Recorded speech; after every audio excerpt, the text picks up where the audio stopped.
다 같이 자리에서 일어서시기 바랍니다. 마태복음 6장 33절, 34절 두 절 말씀입니다. 한 목소리로 낭독함으로 주일 예배 시작하도록 하겠습니다. 함께 읽겠습니다. 그런즉 너희는 먼저 그의 나라와 그의 의를 구하라. 그리하면 이 모든 것을 너희에게 더하시리라. 그러므로 내일 일을 위하여 염려하지 말라. 내일 일은 내일이 염려할 것이요 한 날의 괴로움은 그날로 족하니라. 아멘. 고맙고 감사하신 아버지 하나님, 우리를 주님의 자녀 삼으시고 예배 자리에 서게 하시니 감사합니다. 이 예배가 주님 홀로 영광 받으시고 하나님의 크신 은혜와 사랑이 드러나는 예배 되도록 도와주옵소서. 마음의 염려와 근심 가지고 나왔습니다. 세상의 걱정들과 더러운 것들 가지고 나왔습니다. 예배 가운데 다 쏟아내게 하여 주옵시고 온전히 주님 앞에서 거룩한 영으로 다시 서는 예배 되도록 도와주옵소서. 주님께서 우리와 함께 하시기에 무엇을 먹을까요? 입을까 염려하지 아니하는 믿음이 있는 줄 믿사오니 이 예배가 그 믿음으로 새롭게 되는 시간 되도록 도와주옵소서. 예수님의 이름으로 기도합나이다. 아멘. 우리 사도신경 신앙 고백 드립니다. 나는 전능하신 아버지 하나님 전지의 창조주를 믿습니다. 나는 그의 유일하신 아들 우리 주 예수 그리스도를 믿습니다. 그는 성령으로 잉태되어 동정녀 마리아에게서 나시고 본디오 빌라도에게 고난을 받아 십자가에 못 박혀 죽으시고 다시 살아나셨으며 하늘에 오르시어 전능하신 아버지 하나님 우편에 앉아 계시다가 거기로부터 살아있는 자와 죽은 자를 심판하러 오십니다. 나는 성령을 믿으며 거룩한 공교회와 성도의 교제와 죄를 용서받는 것과 몸의 부활과 영생을 믿습니다. 아멘. 앉으시기 바랍니다. 우리 149장 찬양합니다.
아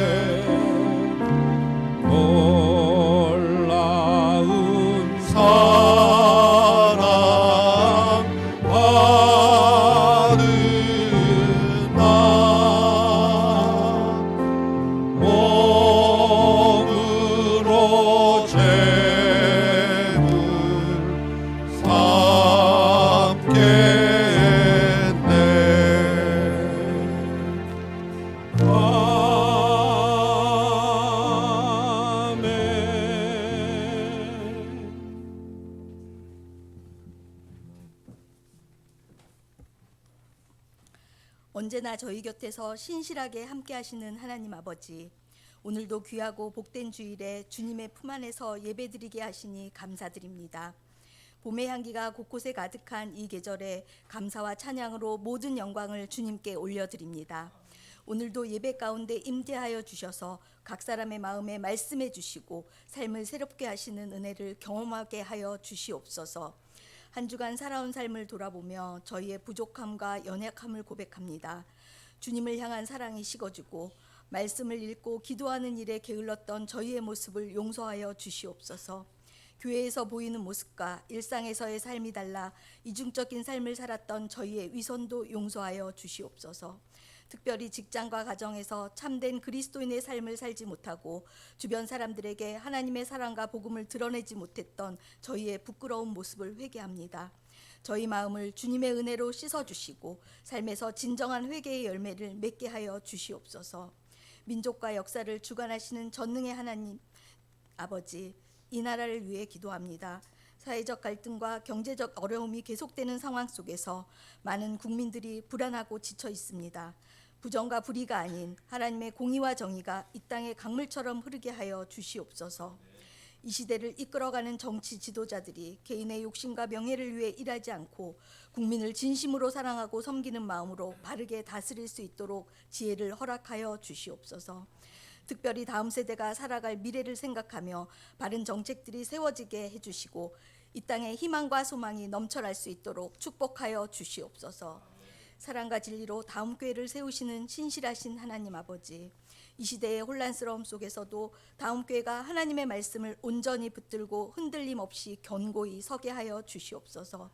성도들 간에 용납과 사랑이 넘쳐나게 하시고 서로의 연약함을 돌아보며 위로와 격려로 하나 되는 성숙한 공동체가 되게 하여 주시옵소서. 다음 세대를 세우는 주일학교와 청년부 사역위에도 은혜를 베푸셔서 우리의 자녀들이 세상의 문화에 휩쓸리지 않고 하나님 나라의 참된 일꾼으로 자라게 하여 주시옵소서. 이 시간 말씀을 전하시는 담임 목사님과 홍 목사님을 위해 기도합니다. 목사님들께 성령의 능력과 지혜를 더하셔서 선포되는 말씀이 살아서 운동력 있게 저희의 영혼을 변화시켜 주옵소서. 목사님들의 육신의 건강과 마음의 평안을 지켜주시고 목사님들의 가정과 자녀들에게도 주님의 특별한 돌보심과 은혜가 넘쳐나게 하여 주시옵소서. 모든 목회의 현장에서 귀한 열매가 맺어지게 하시고 목사님들을 통해 하나님께서 기뻐하시는 뜻이 아름답게 이루어지게 하여 주시옵소서. 오늘도 살아계신 하나님을 깊이 만나는 시간이 되기를 간절히 소망하며 우리 주 예수 그리스도의 이름으로 기도드립니다. 샬롬.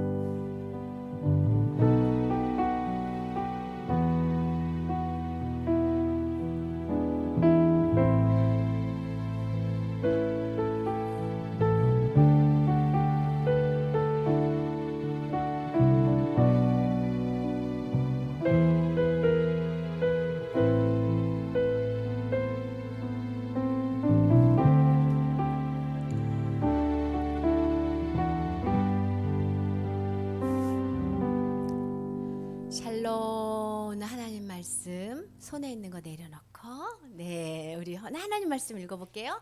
날마다 사랑하라. 오늘 하나님이 사랑에 대한 이야기를 해줄 거래요.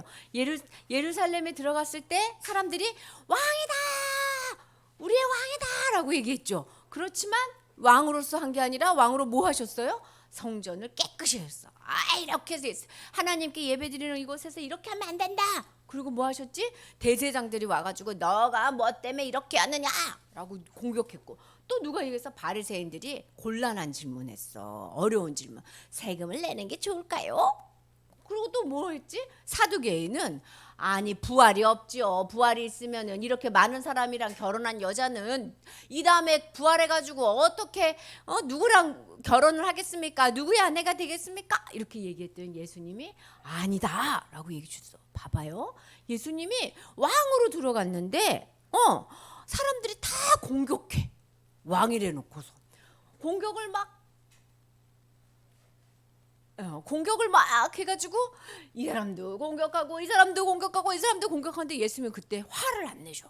그 공격을 받고 뭐라고 얘기하시냐면 너희가 죽인 예수님을 하나님이 살려서 교회의 기둥이 되게 할 거야. 모퉁이 돌이 되게 할 거야. 하나님이 주신 건 하나님께 다 드려라. 또 뭐라고 얘기하셨냐면 하나님은 살아있는 자의 하나님이야. 그래서 맨날 말씀을 열심히 가르쳐 주셨어. 오늘도 말씀을 가르쳐 주는 거야. 또 다른 사람이 와가지고 공격과 물어보는 거야. 예수님을 보니까 말을 되게 잘하는데 성경을 엄청 많이 알고 있는 것 같은데 그럼 내가 어려운 질문 한번 해봐야지 하고 누가 왔냐면 이번엔 서기관이 왔어요. 뭐라고 하냐면 예수님 말씀이 이렇게 두꺼운데요. 여기 이 말씀 중에서 제일 중요한 말씀 우리가 첫째 되는 하나님의 말씀은 뭐예요? 첫째를 가르쳐 주세요 라고 얘기했어. 어렵지? 첫째가 뭘까? 그런데 예수님이 딱 그 얘기를 듣자마자 또 가르쳐 주려고 하셨어. 예수님은 우리한테 늘 가르쳐 줘요. 딱 뭐라고 얘기하시냐면 물어봐. 서기관이 왜 이런 질문을 했냐면 원래 서기관은 성경을 보는 박사님이세요. 그리고 그 성경을 맨날 썼어. 그래서 성경에서 뭐라고 얘기하는지가 제일 궁금해가지고 예수님한테 그걸 물어보러 온 거예요. 그러니까 예수님이 서기관을 딱 보니까 이 사람이 진짜 궁금해하거든. 그래서 진짜 중요한 걸 가르쳐줘. 하나님이 진짜 마음으로 궁금해하는 건 하나님을 알고 싶어하는 것을 보면 하나님이 진짜 얘기해 주는 거야. 잘 들어봐. 그러면서 예수님이 뭐라냐면 첫째는 율법의 가장 중요한 거는 마음을 다하고 목숨을 다하고 뜻을 다해요. 너희 하나님을 사랑하는 거야. 이게 뭐냐면 마음을 다하고 뜻을 다하고 목숨을 다하고 이게 뭐냐면 아주 힘들고 어려워도 하나님을 사랑할래요. 이렇게 하는 게 첫 번째래. 그런데 두 번째는 안 물어봤는데 두 번째도 얘기해 준 거예요. 그런데 두 번째는 뭔지 알아? 네 이웃도 그렇게 사랑하는 거야. 네 몸처럼. 이 말씀이 성경에 엄청 많아요. 또 얘기하시고 또 얘기해. 왜? 중요해서. 그리고 하나님 뭐라 그러냐면 예수님이 마지막에 돌아가기 전에 사랑하면 다 된다 이러셨어. 근데 목사님은 이 말씀을 들을 때마다 되게 어려워. 잘 안 돼. 사랑이 제일 어려워요. 얼마나 어려우냐면 내 자식을 사랑하기도 어렵고 내 친한 친구를 사랑하기도 어려워. 그럴 때마다 무슨 생각을 하냐면 이걸 생각해. 얘 지금 뭐 하고 있어요? 뜀뛰기를 해. 이를 뜀을 뛰려고 그러면 얘가 지금 뭐야 5단을 뛰고 있어. 5단. 확 하고 뛰려고 그러면 처음에는 어땠냐면 얘가 무서워 못 뛰어. 무서워 못 뛰어. 사랑은 이런 거야. 하나님 못해요. 하나님 난 못해요. 이거부터 하는 게 사랑이야. 사랑을 하려고 그러면 못할 것 같아. 너무 어려워요 사랑. 내가 좋아하는 사람 사랑하는 건 쉬운데 하나님이 뭐라고 얘기하시냐면 원수도 사랑해야 돼. 네 마음에 안 맞는 사람도 사랑해야 돼. 너한테 상처 준 사람도 사랑해야 돼. 이렇게 얘기하시거든. 못해요. 띵들도 똑같아요. 못해요. 그러니까 하나님이 얘는 어떻게 연습하는 줄 알아요? 맨 처음에는 작은 것부터 해. 1단, 2단, 3단. 3단 뛰고 나오면 몇 단 뛸까? 4단 뛰어. 4단 뛰고 나오면 몇 단 뛸까? 5단 뛰어. 사랑도 점점 높아지는 거예요. 한꺼번에 확 뛰는 사람 아무도 없어. 그러니까 어떻게? 못할 것 같으면 작은 것부터 해는 거야. 열심히.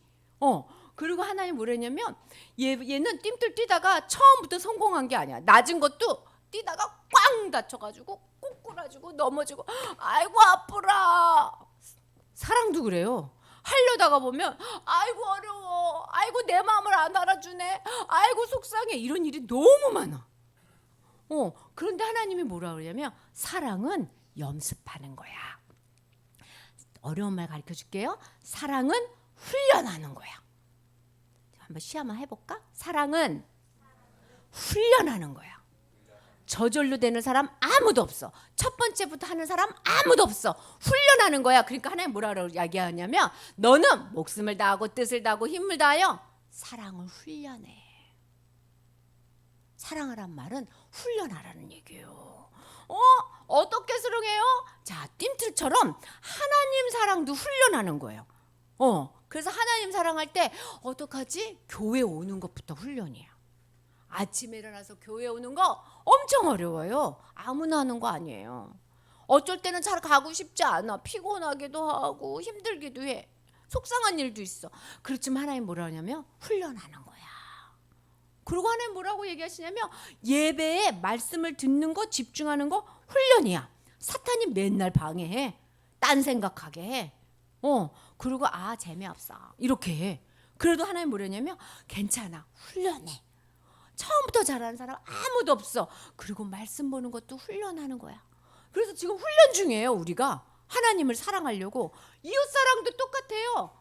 이웃사랑도 뜀틀 뛰는 것처럼 이웃을 사랑하려면 되게 어려워. 처음부터 어떻게 하냐면 쉬운 것부터 해야 돼. 인사부터. 인사는 좀 쉽죠. 안녕하세요 인사하는 건 쉽죠. 시아는 안녕하세요 훈련하면 돼. 안녕하세요. 그런데 얘나 누나는 안녕하세요 훈련은 끝났어. 어떤 훈련을 해야 될까? 예쁜 말 하는 훈련을 해야 돼. 사춘기 애들은 예쁜 말 훈련하는 거야. 화가 나도 어떻게 엄마한테 이러지 않고 아빠한테 이러지 않고 어떻게 말해야 되지? 이 훈련을 하는 게 사춘기예요. 어렵지. 시아도 인사하는 게 어려운 것처럼 연습하는 게 어려워. 어른이 되면 어떻게 되는 줄 알아? 지금 애들끼리 싸우죠. 어른들은 마음으로 싸워. 애들끼리 싸우고 뭐라고 그러는 줄 알아? 잘 화해하는 훈련을 해야 돼요. 다 저 사람 마음은 어땠을까?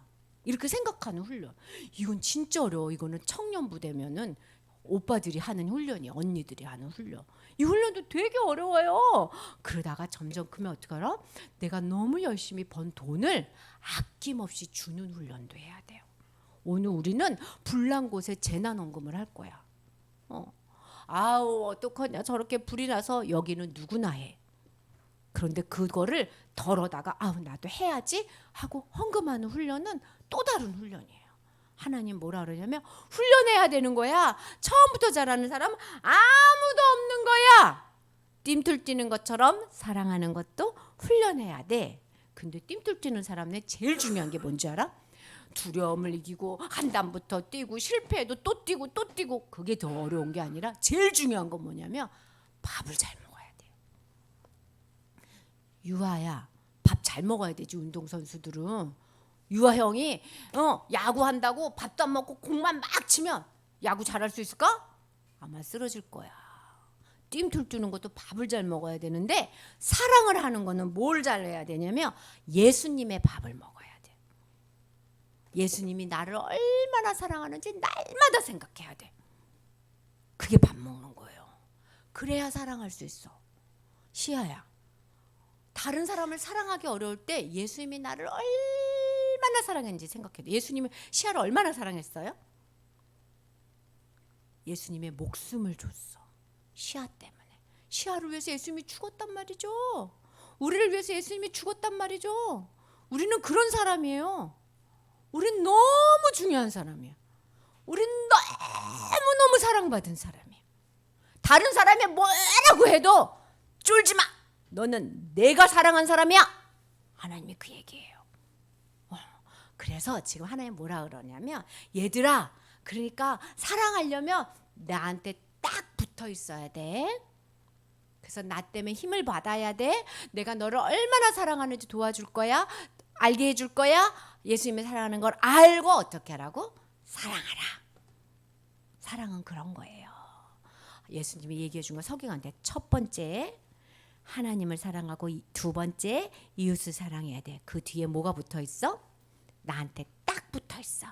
내가 힘 줄 거야. 그게 하나님 말씀이에요. 우리 하나님 때 딱 붙어서 뭐 하는 사람이 될까? 사랑하는 사람. 처음부터 잘할 수 없어. 처음에는 막 싸우기도 하고 미워도 하고 때리기도 하고 막 이러잖아. 근데 어떻게 돼? 커가면서 점점 사랑하는 사람이 돼서 나중에 100살 되면 사랑의 대장 됩시다. 우리 기도할게요.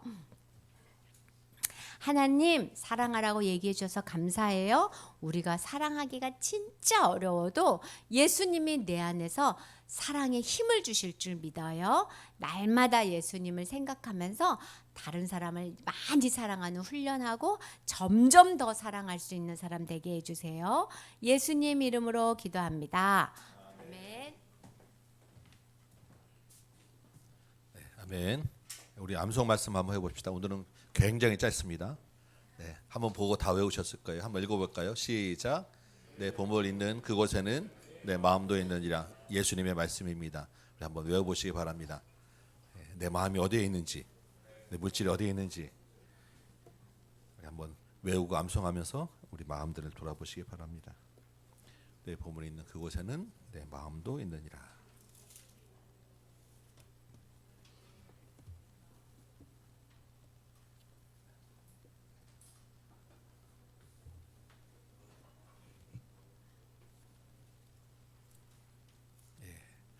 너무 간단하지요? 그래도 한 10번 정도는 연습을 하셔야 이게 외워집니다. 내 보물이 있는 그곳에는 내 마음도 있느니라.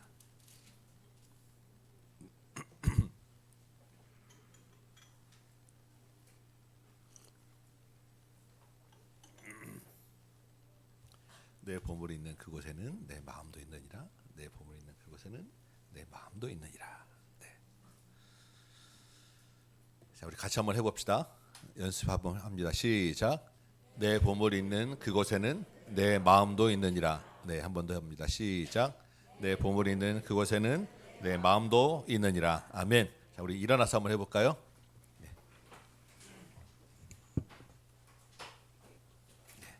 마태복음 6장 21절 예수님의 말씀입니다. 같이 한번 암송합니다. 시작. 내 보물이 있는 그곳에는 내 마음도 있느니라. 아멘. 오늘 주시는 말씀 마가복음 12장 41절에서 44절 말씀 제가 받들어 읽겠습니다. 마가복음 12장 41절에서 44절입니다.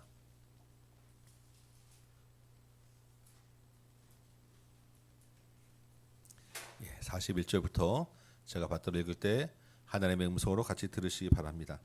예수께서 헌금함을 대하여 앉으사 무리가 어떻게 헌금함에 돈 넣는가를 보실세 여러 부자는 많이 넣는데 한 가난한 과부는 와서 2렙돈 곧 한 고드란트를 넣는지라. 예수께서 제자들을 불러다가 이르시되 내가 진실로 너희에게 이르노니 이 가난한 과부는 헌금함에 넣는 모든 사람보다 많이 넣었도다. 그들은 다 그 풍족한 중에서 넣었거니와 이 과부는 그 가난한 중에서 자기의 모든 소유 곧 생활비 전부를 넣었느니라 하시니라. 아멘. 앉으시기 바랍니다.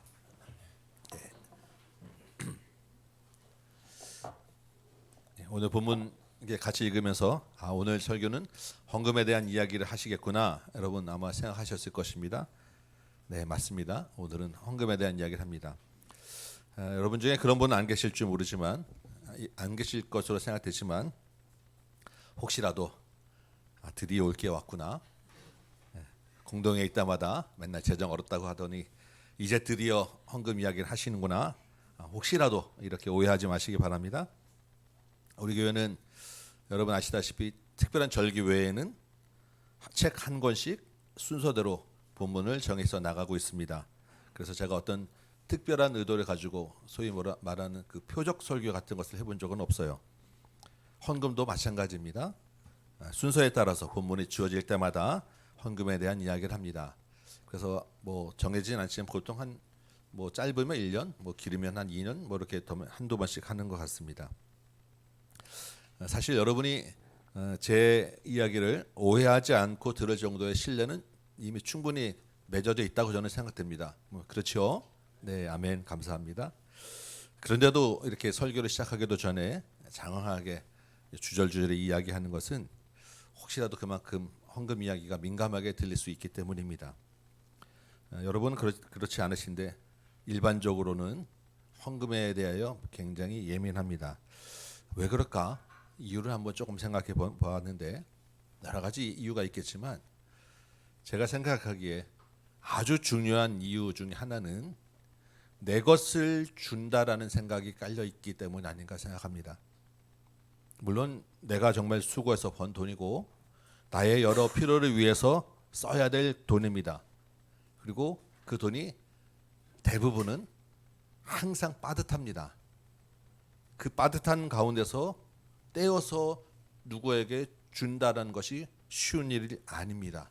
그리고 그 정말 귀하고 소중한 돈이기에 관심과 마음이 갖는 것 당연한 일입니다. 그런데 여러분 그 돈을 포함한 여러분의 가지고 있는 모든 재산이 누구의 것입니까? 나의 명의로 되어 있지만 하나님이 주신 하나님의 것입니다. 예수님이 뭐라고 말씀하셨습니까? 하나님의 것은 하나님에게 돌려드려라. 헌금은 하나님의 것을 하나님께 돌려드리는 가장 대표적인 그런 행위입니다. 주인의 것을 주인에게 돌려드리는 것은 너무나도 당연한 일입니다. 그런데 그 주인이 오히려 대부분의 것을 그냥 다시 우리에게 주고 쓰도록 하셨다라는 것이 사실 너무나도 감사한 일이에요. 이 전제가 분명하지 않으면 헌금은 늘 예민할 수밖에 없습니다. 주저하게 되고 불편한 이야기가 될 수밖에 없습니다. 사실은 헌금은 그래서 오히려 더 많이 이야기하고 헌금 드리는 법을 잘 배워야 하는 것이 사실은 더 옳습니다.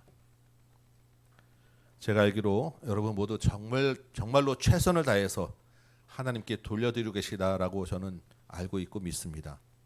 그래도 이 전제가 너무나도 중요하기에 오늘 본문을 들어가기 전에 이 말씀 다시 한번 여러분 기억하시라고 이 말씀을 드립니다. 마음에 새기시고 늘 기억하시기 바랍니다. 오늘 본문 말씀 한번 41절부터 잠깐 한번 살펴봅니다. 예수님이 헌금함에 앉으셔서 사람들이 어떻게 헌금함에 돈 넣는가를 보셨다라고 합니다. 그 당시에 예루살렘의 성전 뜰에는 헌금함이 13개가 놓여 있었다라고 해요. 그만큼 헌금을 드리는 사람도 많았을 뿐만 아니라 헌금을 드리는 그 명목 종류도 굉장히 많았다라는 것입니다. 예수님이 그렇게 13개 놓여 있는 헌금함 그 뒤편에 마주보고 앉으셔서 누가 얼마씩 넣는가라고 지켜보고 계셨다라는 거예요.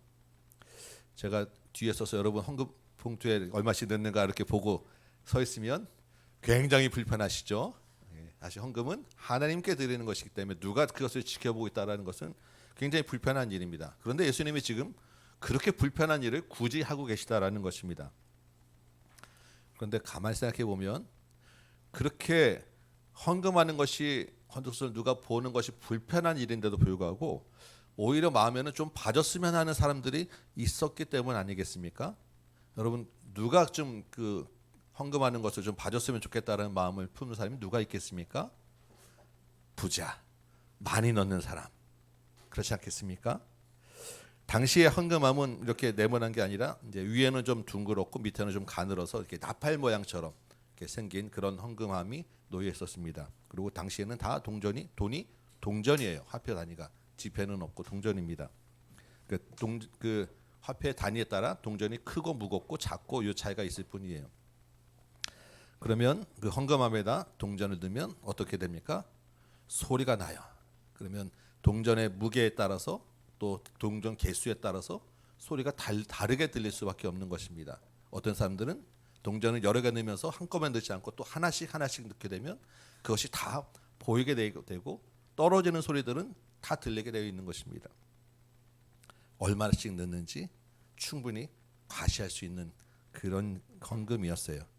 그래서 41절 후반부에 보면 예수님이 그 앞에 보시는데 여러 부자가 많이 넣었다라고 지금 기록하고 있습니다. 이 부자들은 그만큼 사람들의 관심을 끌고 싶었다라는 이야기입니다.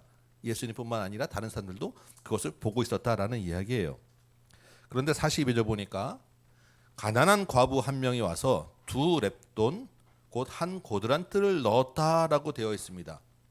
성경에서 과부가 어떤 존재입니까? 고아와 과부는 항상 자기 힘으로 살아갈 수 없는 가장 연약한 존재를 대표하는 말이 고아와 과부입니다. 그런데 그 과부가 앞에 가난한이라고 난 수식어가 붙었으니까 이 과부가 얼마나 삶이 어려운 그런 상태였겠습니까? 이렇게 그 어려운 과부가 2렙돈을 헌금했다라는 것입니다. 여러분 2렙돈이 얼마쯤 될까요? 당시에 성경에서 우리 볼 때 노동자의 하루 임금이 한 데나리온이라고 우리가 볼 수 있습니다. 보통 우리가 알기로는 그 당시 로마 군인 한 명이 하루에 받는 그 임금이 한 데나리온이에요. 그런데 이 한 데나리온의 128분의 1이 한 렙돈입니다. 이 데나리온이라는 것은 로마 화폐고 렙돈은 이제 헬라 화폐이기 때문에 그 가치 차이가 조금 있는데 한 렙돈은 이 데나리온의 128분의 1, 그러니까 2렙돈이니까 64분의 1, 하루 임금의 64분의 1이 2렙돈. 이거를 로마 화폐로 하면 한 고드란트 이렇게 성경이 기록하고 있습니다. 요즘 우리 최저 시급이 10,000원 조금 넘지요.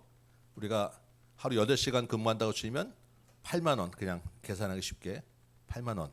8만 원에 64분의 1 하면 1,250원. 이것이 우리가 뭐 하루에 10시간 일하고 10시간 그 일당 받아서 10만 원이라 치면 제가 계산해 보니까 1,562원. 이게 지금 두 렙돈입니다. 물론 지금 우리의 화폐 가치나 구매력하고 그 당시에 그 화폐 가치를 단순 비교하는 것은 사실 맞지 않습니다. 그래서 이게 딱 1,500원이라고 이야기할 수는 없는데 그럼에도 불구하고 정말로 충분히 아주 작은 금액이다라는 것은 우리가 충분히 이해할 수 있는 그런 수준입니다. 아마도 이 랩돈 동전 2개 넣으면 떨어지는 소리가 안 들렸을 거예요. 너무 작아서. 우리 1원짜리 어디 떨어지면 소리 납니까? 전혀 안 나는 것 같은 아마 그런 헌금을 드렸을 거예요. 그런데 예수님이 43절 보니까 이 과부는 헌금함에 넣는 모든 사람보다 많이 넣었다라고 말씀하십니다. 반대 아닙니까? 모든 사람보다 적게 넣었다라고 말씀하셔야 되는데 예수님은 가장 많이 넣었다라고 말씀하세요. 왜 그렇습니까? 44절 보니까 다른 사람들 부자들은 풍족한 중에서 넣었는데 이 과부는 가난한 중에서 자기의 모든 소유 곧 생활비 전부를 넣었기 때문이다라고 말씀하시는 것입니다. 예수님이 지금 이 가난한 과부의 모든 형편을 아시고 이 가난한 과부의 생활비 전부 그 소유를 다 넣었다라고 말씀을 하시는 거예요. 지금 예수님이 사역을 이제 마무리하는 이제 십자가 달리기 며칠 안 남은 상황에서 헌금에 대하여 가르치시려고 헌금함 앞에 앉았는데 마침 그 가르침에 딱 맞는 헌금을 하는 과부가 있었다라는 것입니다. 그래서 이 과부의 헌금을 지금 아주 크게 다른 사람보다 제일 많이 넣었다라고 하신 거예요. 여러분 이 과부가 왜 칭찬을 받았습니까? 두 렙돈 과부의 생활비 전부를 다 넣었기 때문이다라고 말씀하셨죠. 아마도 이 생활비 전부라고 하는 생활비는 그 당시 일당으로 받는 거였으니까 아마 하루 생활비가 아니었을까 생각됩니다. 뭐 하루의 생활비든 한 달의 생활비든 그게 중요한 게 아니고 동전이 2개였다라고 하면 저 같으면 하나만 넣고 하나라도 좀 한 끼라도 내가 뭐라도 먹어야 되지 않겠나라는 마음이 들었을 텐데 이 과부가 2개면 하나가 아니까 둘 다 넣었다라는 거예요. 사실 절반 하나만 넣어도 50% 절반 아닙니까? 얼마나 그 절반이 대단하겠습니까? 그런데 그 둘을 다 넣었다라는 거예요. 예수님이 이 과부에게 정말 칭찬하시고 많이 넣었다라고 하실 때 그러면 이 둘 다는 100%라는 그 퍼센트를 가지고 예수님이 칭찬을 하셨겠냐라는 것입니다. 금액의 차이는 당연히 그 적은 금액이지만 어쨌든 금액을 보고 칭찬하신 것도 아닐 것입니다. 금액이 많고 적음의 문제가 아니고 비율이 높고 적음의 문제가 아니라는 것을 기억해야 합니다. 부자가 풍족한 중에서 많이 들었다고 해서 부자는 늘 책망받아야 될 헌금은 아닙니다. 여러분 부자시죠? 그래서 많이 들어보기가 쉽지 않으시죠? 부자면 풍족하니까 많이 드리기 쉬울 거라 생각했지만 제가 들어보니까 그렇지 않아요. 예. 이게 많으면 많을수록 떼가는 것도 많고요, 쓸 것도 많고요. 드리는 절대 금액이 커지기 때문에 선뜻 그것을 온전하게 드리기가 쉽지 않습니다. 그래서 헌금 많이 드리는 사람에 대해 부자니까라고 평가 잘할 게 아니라 정말 귀한 믿음이구나라고 여러분 생각해 주셔야 됩니다. 정말 어렵습니다.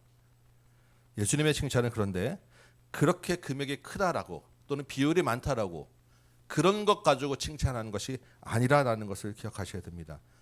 이 과부가 얼마나 하나님을 사랑하는지 얼마나 하나님을 신뢰하는지를 보신 거예요. 과부의 그 마음의 중심을 보신 것입니다. 가난한 중에서 자기의 모든 소유를 드릴 때 이 모든 소유가 다 주님의 것입니다 라는 그 믿음을 보신 것입니다. 하나님이 공급자고 하나님이 책임자고 나의 삶의 주인은 하나님이시다라고 하는 그 믿음이 그 안에 있었다라는 거예요. 예수님이 말씀하시지 않겠습니까? 모든 것을 다 팔고 주님을 따르라고 할 때 그 안에는 진짜 다 팔라는 것보다는 정말로 나의 모든 것이 주님입니다라는 것을 인정하고 따르라는 그 믿음이 들어있는데 이 과부가 그렇게 정말로 나 자신의 마음과 뜻과 힘과 목숨을 다하여 하나님을 살아간다라고 하는 그 마음으로 이 헌금을 드렸다라고 인정해 주신 것입니다. 오늘 암송한 말씀에 예수님이 보물이 있는 곳에 마음이 있다라고 말씀하셨죠.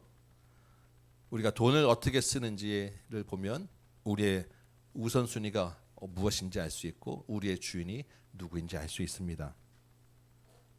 주님은 모든 것을 다 가져오라고 하는 그런 악덕업자가 아니에요. 오늘 과부처럼 무조건 전부 다 드려야 한다라고 말씀하시지도 않습니다. 주님의 원하시는 것은 마음을 다해 드려라. 네 마음을 갖고 싶다라는 말씀이에요. 그 마음에는 뭐가 있겠습니까? 주님이 나의 주인입니다 라고 하는 마음.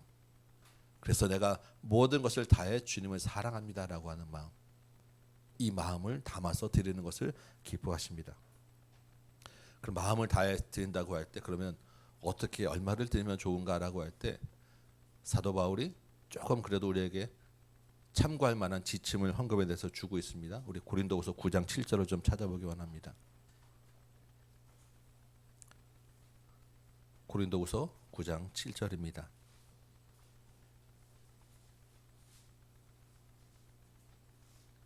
거기 보시면 마음을 다해서 헌금을 드리지만 그 헌금을 얼마 할지는 뭐라고 되어 있습니까? 마음에 정한 대로, 각자 마음에 정한 대로, 각자 형편에 따라서, 각자 삶에서 있는 그 상황에서 각자의 마음으로 정하라라는 것입니다. 그런데 그 정할 때 어떻게 하라고요? 인색함으로 하지 말라고, 아까워하면서 하지 말라고, 정말로 할까 말까 주저하고 아까워하면서 내지 말라라는 것입니다. 그리고 또 어떻게 하라고요? 억지로 하지 말라, 체면 때문에 하지 말라. 이거 안 드리면 혹시 내가 잘못되고 내가 지금 생각하는 이게 잘못되고 내가 벌을 받고 내가 복을 받지 못할까라고 하는 마음으로 드리지 말라라는 것입니다. 하나님은 누굴 어떤 마음을 기뻐하신다고요? 즐겨내는 자. 그래서 기쁜 마음으로, 마음을 다해서 하나님을 사랑하는 마음으로 드리는 자를 기뻐하신다라는 것입니다. 이게 바로 오늘 과부의 헌금이었다라는 거예요. 고린도후서 8장 우리 한 장 앞에 넘겨 보시면 8장 1절에 보니까 마게도냐 교회에 대해서 바울이 이야기합니다. 마게도냐 교회가 예루살렘 교회를 위하여 헌금을 준비했어요.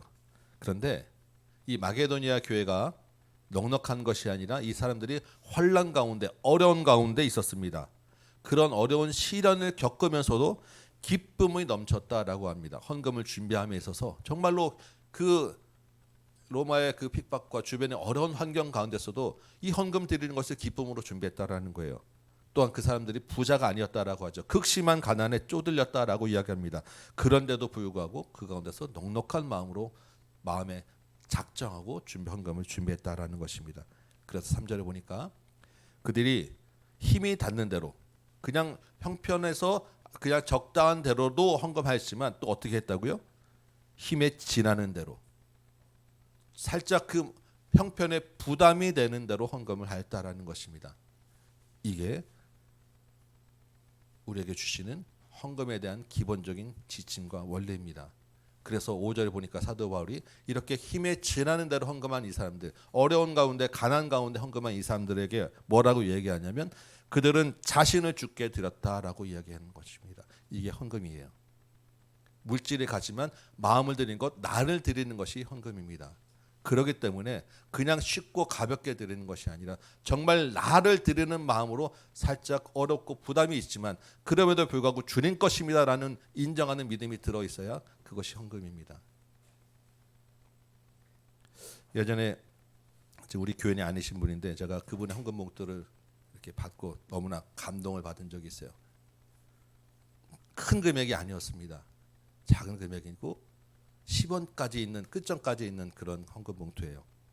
제가 그분의 형편도 알고 그분이 이 헌금을 드리기 위해서 어떻게 준비하고 어떻게 살면서 모았다라는 이야기를 듣고 그 봉투를 보낼 때 너무나 그 마음이 귀하고 하나님께 드리기 위해서 정말 하나님을 살아가는 그 마음이 전달되어서 너무나도 귀하게 그 봉투를 가지고 주님 눈물 울컥하고 하나님께 기도했던 기억이 있습니다. 여러분이 매주마다 드리는 헌금 봉투를 또한 제가 받아보고 있습니다. 봉투에 적혀 있는 그 글과 기도문을 보면서 제가 또한 수시로 감사와 감동을 받고 너무나도 참 귀하게 여러분들이 신앙생활하고 있다라는 것에 감사하고 있습니다. 하나님이 그 마음을 충분히 아시고 기뻐하실 줄 믿습니다. 그럼에도 불구하고 다시 이 말씀 드리는 것은 물질은 언제나 우리 마음을 유혹하고 우리를 넘어뜨리기 쉽습니다. 왜냐하면 우리 현실과 상황은 늘 이 물질을 가지고 흔들기 때문입니다. 하나님을 사랑하는 마음으로 우리의 모든 것이 주님의 것임을 고백하는 믿음으로 또한 주님이 우리에게 은혜 주셨음을 감사하는 마음으로 주인에게 주님께 돌려드리는 여러분 되시기 바랍니다. 이 과부의 두 랩도는 그러한 마음으로 드리는 과부에 대한 주님의 칭찬입니다. 여러분이 마음으로 드린 그 예물에 대해서 하늘에 하나님의 칭찬이 쌓이는 믿음으로 바라보는 여러분 되시기 바랍니다.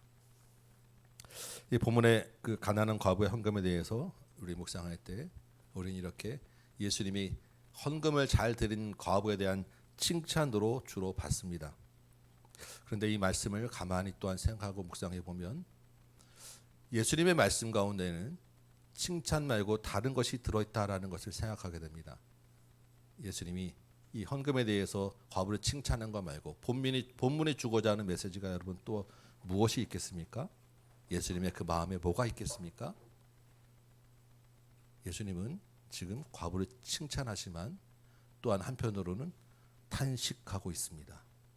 여러분, 예수님이 이 말씀에서 왜 탄식하고 있다라는 것이 느껴지십니까? 우리 본문 44절에 이 두 랩돈이 과부의 생활비 전부라고 했습니다. 하루든 한 달이든 생활비 전부를 드리고 나면 이 과부는 그 다음 끼니를 무엇으로 해결해야 되겠습니까? 그 다음 그 살아가는 삶을 어떻게 살아가야 하겠습니까? 물론 과부는 하나님의 공급을 믿고 드렸기 때문에 주님이 그 마음을 보시고 이 과부에 대해서는 칭찬하셨어요. 그런데 주님이 그렇게 귀한 마음을 보고 칭찬하셨지만 과연 주님이 그렇게 드리라고 우리에게 강요하시는 분은 아니시잖아요. 물론 때로는 엘리야가 만난 사르밧 과부처럼 때로는 우리에게 그런 것을 요구하실 때가 있습니다. 때로는 그런 것이 필요할 때도 있어요. 그러나 늘 그런 것은 아닙니다. 이 말씀을 생각하기 위해서는 지금 우리가 보고 있는 12장 또는 11장부터 12장까지 예수님이 예루살렘에 들어와서 하셨던 말씀들의 맥락에 지금 무엇을 하고 있었는지를 쭉 우리가 보고 생각해야 됩니다. 예수님 지금 어디에 계십니까? 헌금함이 지금 어디에 놓여 있었다고 말씀드렸어요? 성전이죠. 예수님이 예루살렘에 들어와서 마지막 일주일을 대부분 어디서 보내자면 성전에서 보내셨어요. 우리가 지금 계속해서 보고 있습니다. 성전에서 보내시면서 예수님이 하신 말씀과 행동들이 다 무엇에 관련돼서 마지막으로 어디에 집중되어 있습니까? 예수님은 성전을 지금 여기서 예배 잘 드려야 된다고 말씀드리는 것이 아니라 이 성전은 심판받을 거야라고 하는 메시지가 계속해서 지금 주어지고 있습니다. 기억하십니까?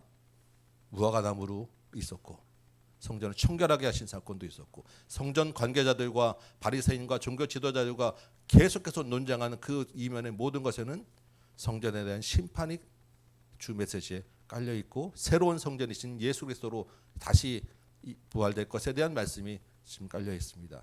그 맥락의 12장을 마무리하는 이 말씀도 역시 그 같은 주제로 지금 이어지고 있다라는 것을 우리가 생각해야 됩니다. 예수님 당시에 있던 성전은 이스라엘에서 세 번째 지어지는 성전. 그래서 우리가 일명 그 당시 헤롯 왕이 지었다고 해서 헤롯 성전이라고 불리는데 세 성전 중에서 아마 가장 크고 화려하고 웅장했을 것입니다. 예수님 당시에도 이미 지금 지어지고 있는 굉장히 오랜 동안에 많은 돈이 들어가서 짓는 그런 건물입니다.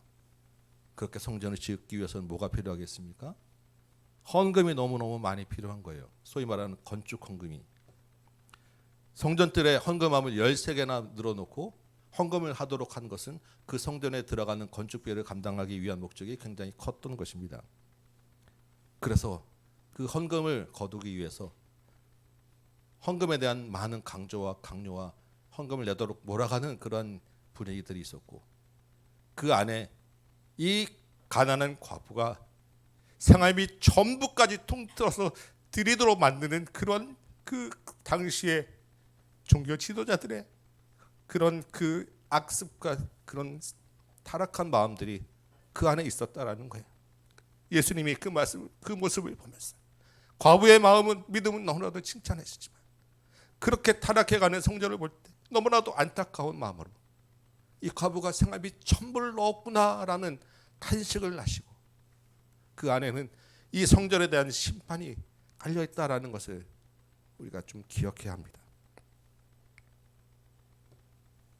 그래서 이 그 성전에 대한 심판, 그렇게 타락한 종교 지도자들에 대한 심판, 그 가운데 정말로 귀한 믿음으로 드리는 과부의 믿음에 대한 칭찬이 섞여 있는 그 말씀이 오늘 본문 아니겠습니까?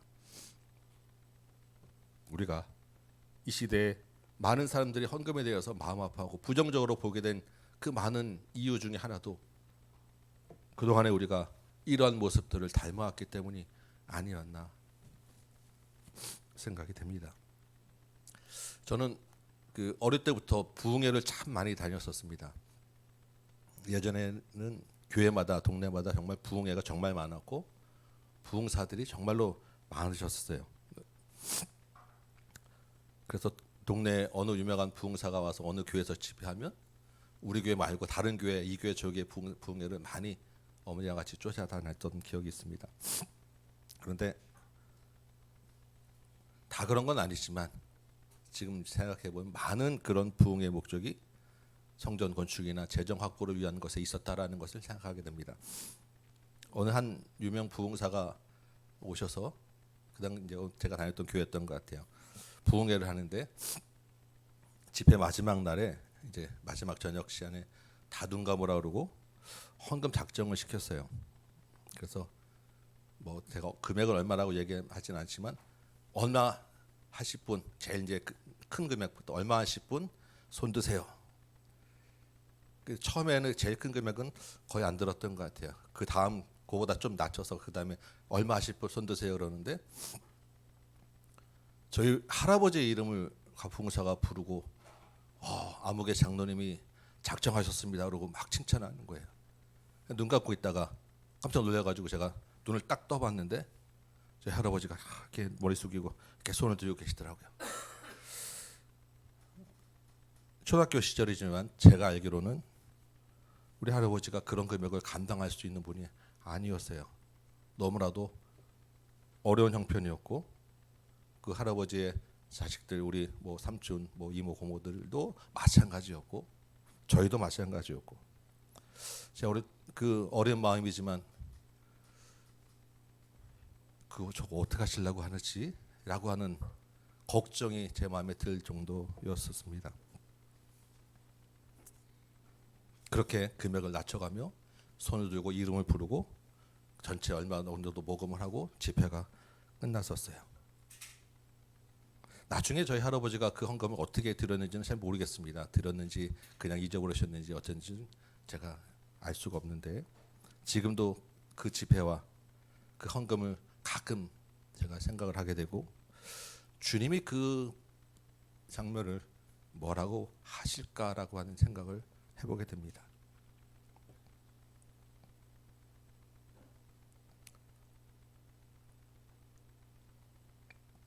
이제 저도 목회를 하고 교회를 책임지는 자리에서 있다 보니까 이런 재정이라는 숫자를 안 볼 수가 없습니다. 그리고 그 숫자에 과부족을 신경 안 쓸 수가 없어요.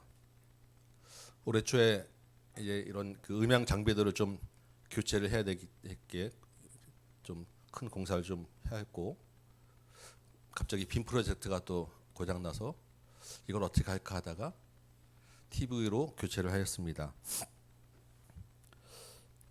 그 과정에서 이걸 꼭 해야 되나라고 하는 많은 고민과 텔레비 하나 사는데 제가 한참 망설이며 주저했어요. 그래서 어디서 좀 외부에서 돈이 좀 안 떨어지나 누가 텔레비 한 대 좀 기증 안 해주나 뭐 이런 생각도 하고 그냥 여러분에게 특별한 것을 좀 하라고 할까라고 하는 얘기도 하고 또 어떤 분은 그런 거 이제 좀 잘해야 됩니다라고 저에게 얘기하는 분도 있고 그런 이런저런 생각이 많이 들었어요. 올해 또 선교도 가야 되는데 전도도 해야 되는데 여러 가지 부담이 되는 그런 마음들이 들었습니다. 그래서 금요 기도회 때마다 기도하고 제가 기도할 때마다 기도하는데 또 한편으로는 제 마음에 이렇게 돈 걱정하는 저에게 주님이 참 내가 부끄럽다라고 하는 그런 마음을 주시더라고요. 도대체 어디 가서 주님 망신시키고 다닐래? 아버지 창피하게 할래? 라고 하는 마음도 들고, 그렇게 연약하고 흔들리고 사람과 숫자를 바라보는 제가 참 주님 앞에 부끄러워서 회개하며 기도하는 시간들을 가지면서 다시 주님만 바라보겠습니다, 주님을 의지하노라라고 기도했던 그런 시간들이 있었습니다. 그래서 이제는 주님이 주시는 대로 최선을 다해서 열심히 쓰고 가겠습니다라는 마음으로 바뀌었어요. 제가 여러분에게 헌금을 많이 내야 된다라는 부담을 드리기 위해서 하는 말씀이 아니라, 우리 같이 하나님을 바라보고 주님을 바라보고 주신 것에 감사하며 위축되지 말고 주의 일에 힘쓰는 자가 되자라고 말씀을 드립니다. 주님이 주님의 것으로 주님의 일을 하는데 우리가 사실 무슨 걱정하겠습니까? 그렇겠죠. 그래서 주님이 필요한 만큼 주시고 이제 할 일 다 했으면 이제 그만해라라고 하실 테니까 우리가 마음껏 주님 앞에서 선한 일에 힘쓰는 저와 여러분 되길 원합니다. 오늘 본문 바로 앞에 38절 보면 예수님이 한 말씀을 하시는데 이런 말씀을 하세요. 긴 옷 입고 다니며 시장에서 문안받고 회당이나 잔치 자리에서 높은 자리나 윗자리에 앉으려 하는 서기관들을 삼가라. 여러분, 이게 무슨 말씀인지 이해되시죠?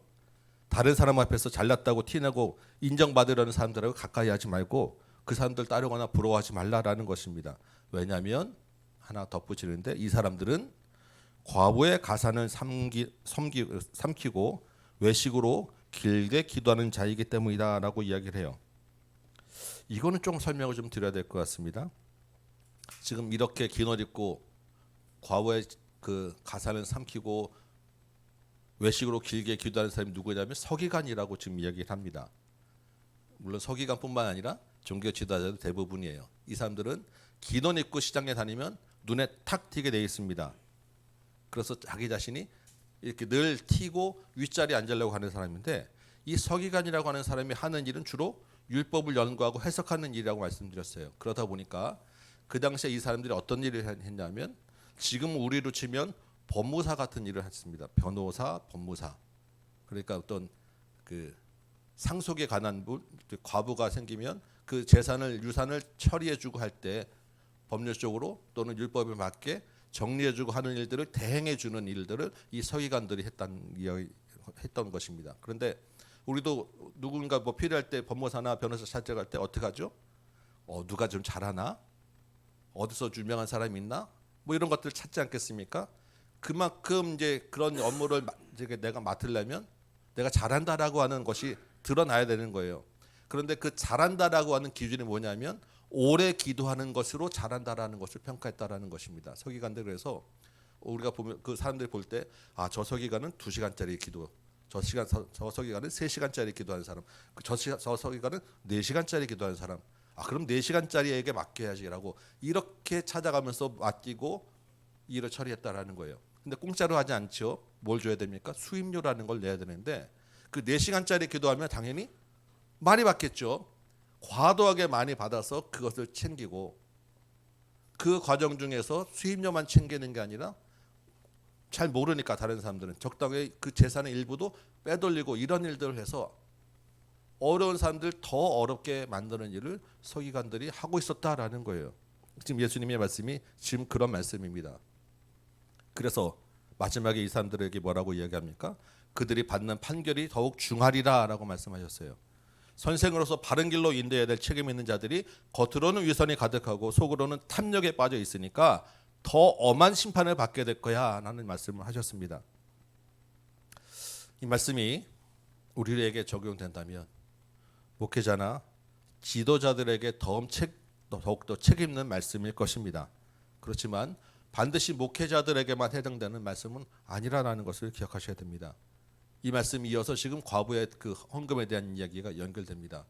지금 두 장면이 대조되고 있는 거예요. 마음으로 드리지 않는 헌금, 그래서 내 신앙을 자랑하는 헌금, 내 부유함을 자랑하고 과시하고 인정받고자 하는 헌금이라고 한다면, 나의 성공에 대한 어떤 보상을 기대하는 헌금이라고 한다면, 그런 시각으로 다른 사람 헌금 내는 것을 판단하고 그런 다른 사람을 줄 세우는 그런 헌금이라고 한다면, 주님은 그들에게 그들이 받는 판결이 더욱 중하리라라고 말씀하신다라는 것입니다. 그리고 또한 주님은 그 모습을 보면서 탄식할 수밖에 없다라는 것입니다. 그 헌금은 그 주인이 하나님이 아니고 자기가 주인 되어 드리는 헌금이기 때문입니다. 오늘 우리가 산불 지역을 위한 특별 재난 헌금을 드립니다. 그리고 우리 한 달에 한 번씩 이삭 헌금을 드립니다. 금액과 관계없이 고아 과부를 돌아보고 낮은 자 병든 자를 위해 오신 주님의 마음이 있는 곳에 내 마음도 있기 원합니다라는 그런 마음으로 드리는 헌금 되시기 바랍니다. 우리가 주일 헌금 드리시고 성경험 드리시고 감사헌금 11조 드리고 계시죠. 여러분이 받은 은혜대로, 그 받은 마음에 감동되는 대로 드리시기 바랍니다. 사람의 시선이나 인정이나 체면과 관계없이 정말 마음을 담아 드리는 예물 되시기 바랍니다. 이것은 내 것의 일부를 적살하듯이 떼어주는 것이 아닙니다. 이것으로 내 능력, 내 신분이 보장되는 그런 헌금 아닙니다. 주님의 것을 주님에게로 돌려드리는 것입니다. 그런데 주님이 그 생활비 전부를 다 넣어야 잘한다고 칭찬하시지 않습니다. 얼마가 됐든 어떤 형편에서든 내가 하나님을 사랑합니다. 내 물질, 내 재산의 전부의 주인은 하나님이 주님입니다라는 것이 분명히 드러나는 예물 되기 원합니다. 그러한 예물을 주님이 기뻐 받으시고 칭찬하실 것입니다. 이 한 주간 동안에, 그리고 앞으로 우리가 또한 살아가는 모든 삶에서 우리 모든 소유가 다 주님의 것임을 고백하며 드리는, 그래서 주님께 칭찬받는 저와 여러분 되시기를 주님의 이름으로 축원합니다. 찬송 한장하고 기도합시다. 우리 온 마음 다해 주만 섬기리. 내 모든 소유, 내 모든 삶 주님 것이니 주님 받아 주옵소서. 우리 찬양하고 말씀 붙잡고 기도하기 원합니다.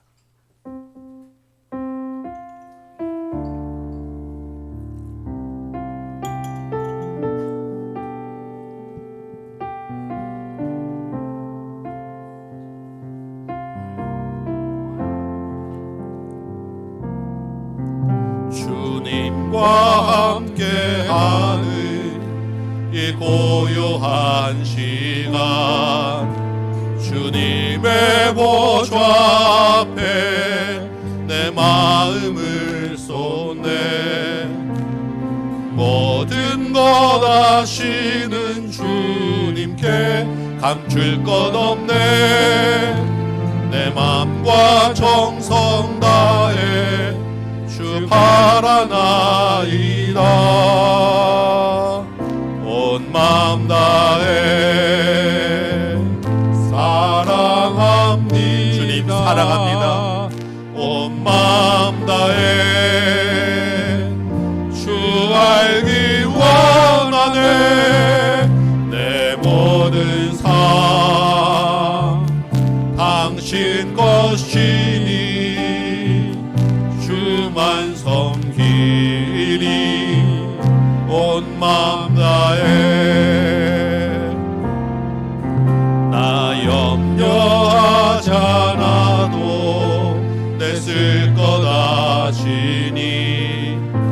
나 오직 주의 얼굴 구하게 하소서.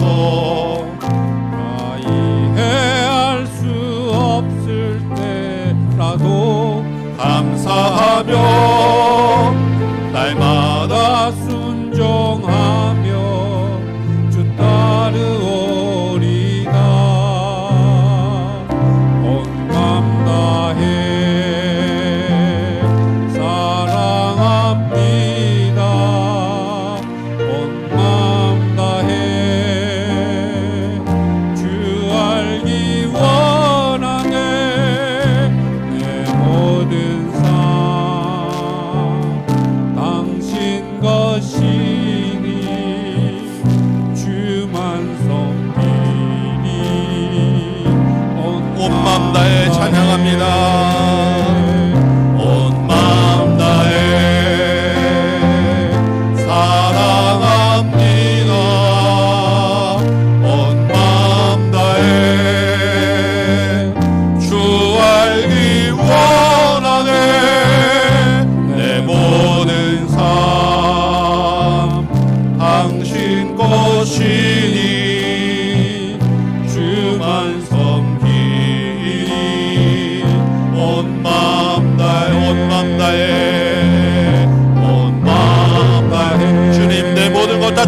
주님의 것입니다. 나 또한 주님의 것입니다. 내 마음 온 마음 다해 주님을 사랑하고 주님께 돌려드리기 원합니다. 주여 내 모든 것 받아 주옵소서.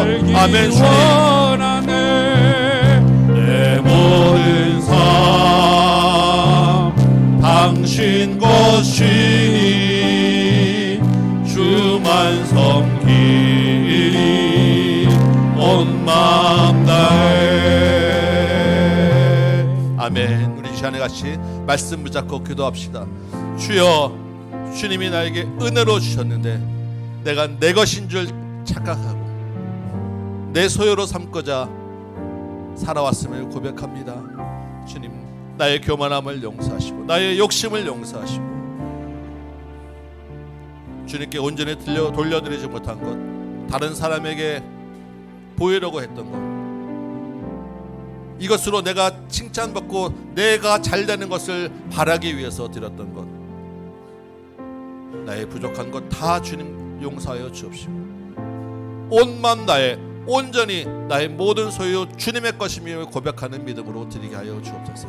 주님께 내 삶을 맡기는 온전한 믿음으로 서게 하여 주옵소서. 우리 삶과 우리 마음을 돌아보시고 회개하며 이제는 주님 앞에 온전히 드리며 살겠습니다 결단하며 우리 같이 한번 기도한 시간 갖도록 합니다. 같이 기도하겠습니다. 주여 아버지 하나님, 이 시간에 주님 앞에서 나의 마음과 나의 몸을 온전히 다시 주님께 돌려드리기를 원합니다. 주님이 나에게 주신 것들, 내 모든 소유, 내 물질도 다 주님의 것인데 주님, 내가 자꾸 내 것으로 잡고 내 욕심을 위하여 살고 내가 잘되고 내가 형통하기 위하여 내 것으로 자꾸 챙기는 마음들을 주님 고백합니다. 주님, 나의 욕심을 주님 앞에 고백하오니 용서하여 주옵시고 나의 탐욕스러움을 자꾸 아버지 하나님, 내가 이 물질의 탐욕에 내가 아버지 하나님 쓸려가고 그래서 내일을 염려하고 그래서 걱정하고 그래서 아버지 하나님 주님을 바라보지 못하는 이 믿음을 주님 용서하여 주옵시고 온전히 주님만 바라보게 하여 주옵소서. 주님만 나의 소유로 삼게 하여 주옵소서. 주여 아버지 하나님, 나는 정말로 부족하고 믿음이 약한 자입니다. 주님, 나의 믿음이 약함을 용서하여 주옵시고 주님이 나의 주님을 온전히 고백하고 믿고 신뢰하는 믿음으로 살게 하여 주옵소서.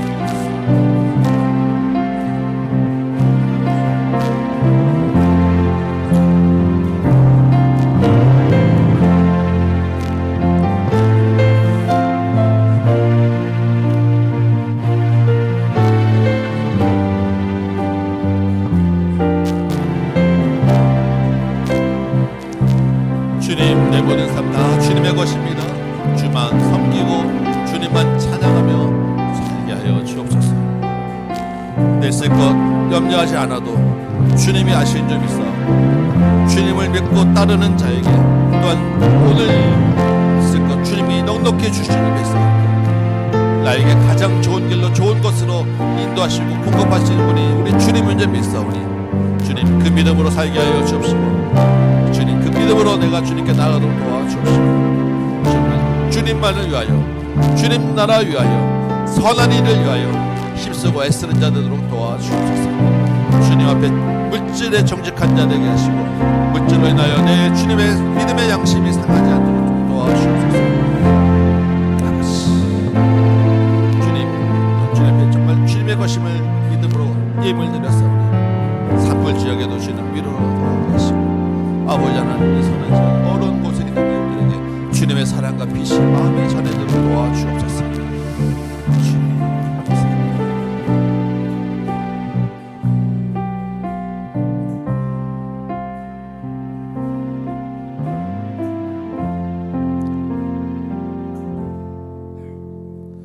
내 안에 있는 모든 것 다 주님의 것임을 고백합니다. 주님이 내 삶의 주인임을 고백합니다. 나의 물질도 다 주님의 것임을 고백합니다. 주님의 것으로 내가 큰 은혜를 받았사온데 이제 그 사랑하는 마음으로 주님의 것을 돌려드리오니 기뻐 받아 주옵시고 내 안에 있는 욕심과 탐욕과 내가 주인이 되고 물질의 주인이 되고자 하는 내 마음들을 제하여 버려 주옵시고 날마다 주 앞에서 선한 양심으로 살게 하여 주옵소서. 주님이 나의 공급자 되시고 주님이 나를 책임지는 줄 믿사오니 날마다 주님과 동행하며 살게 하여 주옵소서. 주님이 내일이 염려하는 것이라고 말씀하셨사온데 주님 그 믿음 가지고 오늘 주님 주신 것 가지고 기뻐하며 감사하며 살아내는 모든 성도들 되도록 도와주옵소서. 주님이 주신 것, 내게 주신 것 가장 귀한 것 주님께 돌려드리는 믿음으로 예물 드렸습니다. 특별히 산불 지역을 위한 또한 위로의 헌금도 드렸습니다. 이삭 헌금도 드리고 11조와 감사 예물 드렸사옵나이다. 드린 손길 뒤에 주께서 기억하시고 과부에게 하셨던 가장 많이 넣어 도달아가는 그 마음에 주께서 칭찬하여 주옵시고 하늘의 귀한 것으로 채워주시며 이 땅에서 수고하는 그 모든 손길들 위에 주께서 함께하여 주옵소서. 예물이 전해질 때 또한 돈뿐만 아니라 주의 사랑과 주님의 유로가 함께 전해져서 그곳에 또한 주님을 사랑하는 믿음들이 자라나도록 인도하여 주옵소서. 예수님의 이름으로 기도합나이다. 아멘. 우리 성찬 나누도록 하겠습니다. 이 성찬은 주님이 직접 제정하셔서 주님을 기억하고 알고 주님과 동행하며 살라고 주신 예식입니다. 우리 마음으로 또한 믿음의 눈으로 주님과 함께하는 이 시간 되기 원합니다. 말씀 한 걸 제가 읽겠습니다. 예수께서 이르시되 내가 진실로 진실로 너희에게 이르노니 인자의 살을 먹지 아니하고 인자의 피를 마시지 아니하면 너희 속에 생명이 없느니라. 내 살을 먹고 내 피를 마시는 자는 영생을 가졌고 마지막 날에 내가 그를 다시 살리리니 내 살은 참된 양식이요 내 피는 참된 음료로다. 내 살을 먹고 내 피를 마시는 자는 내 안에 거하고 나도 그의 안에 거하나니 살아계신 아버지께서 나를 보내심에 내가 아버지로 말미암아 사는 것 같이 나를 먹는 그 사람도 나로 말미암아 살리라. 아멘.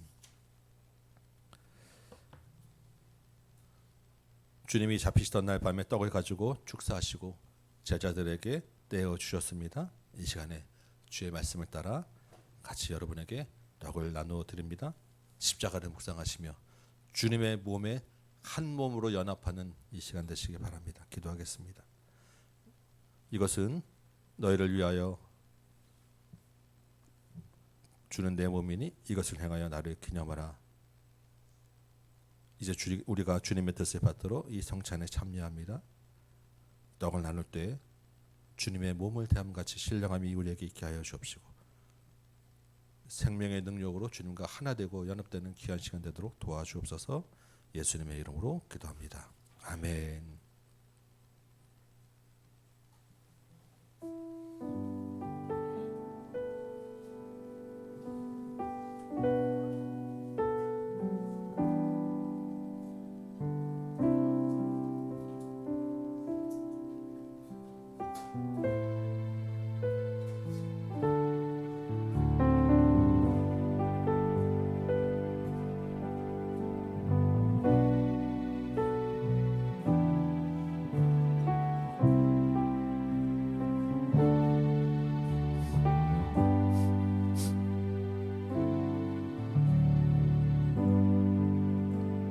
주 예수 그리스도께서 잡히시던 날 밤에 또한 잔을 가지고 축사하시고 이것은 나의 피로 세운 새 언약이니 이것을 행하여 마실 때마다 나를 기념하라 라고 하셨습니다. 우리가 이 잔을 대하며 주님의 보혈이 내 안에 살아있음을 믿고 경험하는 이 시간 되시기 바랍니다. 기도하겠습니다. 내 살을 먹고 내 피를 마시는 자는 영생을 가졌고 마지막 날에 내가 그를 다시 살리리라고 말씀하셨사온데 우리가 이 잔을 들고 이 피에 참여하는 이 모든 심령들 가운데 주의 보혈이 살아있게 하여 주옵소서. 예수님이 우리 가운데 주인 되는 귀한 시간 되도록 도와주옵소서. 예수님의 이름으로 기도합나이다. 아멘.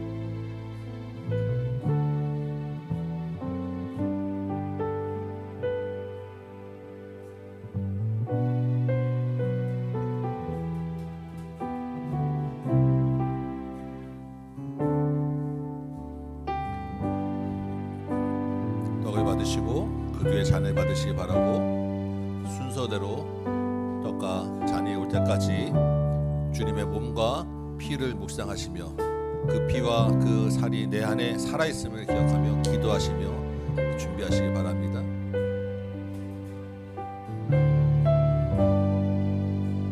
주님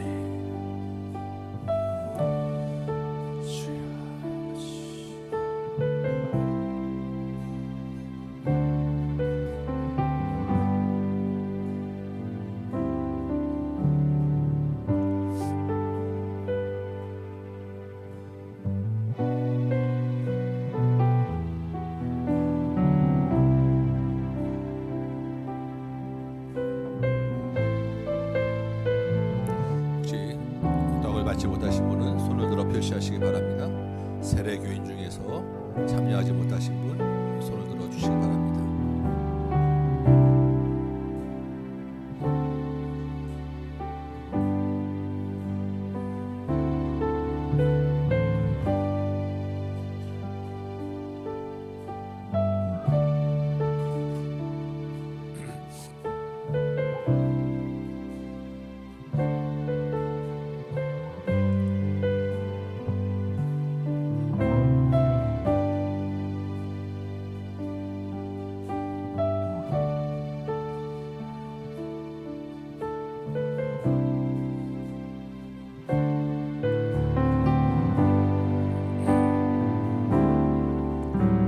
보혈을 지나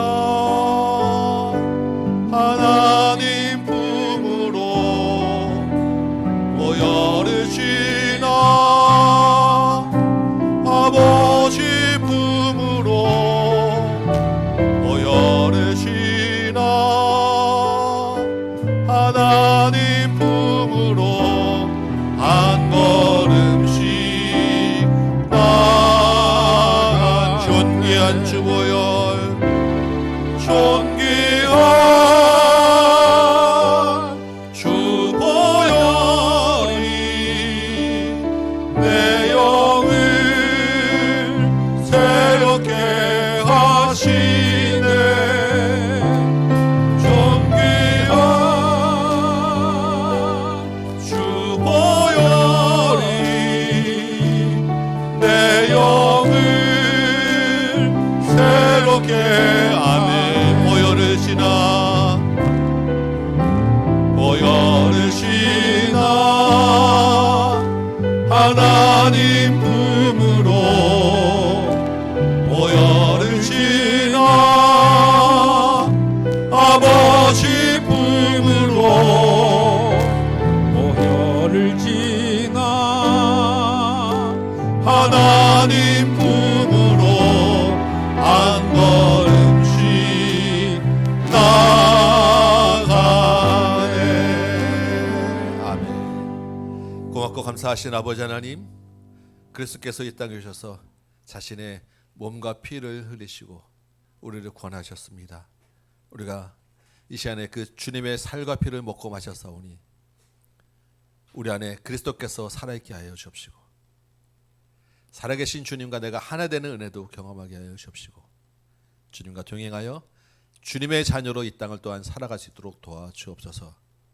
내 살과 피를 먹는 자는 그 안에서 영생하리라고 하셨고 그리스도가 살아있다고 하셨사오니 그 말씀이 우리 안에 살아있음을 믿습니다. 우리 모든 성도들에게 주님과 함께하는 큰 은혜를 내려 주옵소서. 이제는 우리 구주 예수 그리스도의 은혜와 하나님 아버지의 크고 무한하신 사랑하심과 성령님의 감화감동 역사하심이 여기 모인 모든 심령들 머리머리 위에 각 가정 위에 주의 몸된 제단과 조국교회와 선교 현장 위에 이제부터 영원토록 함께 계실지어다. 아멘.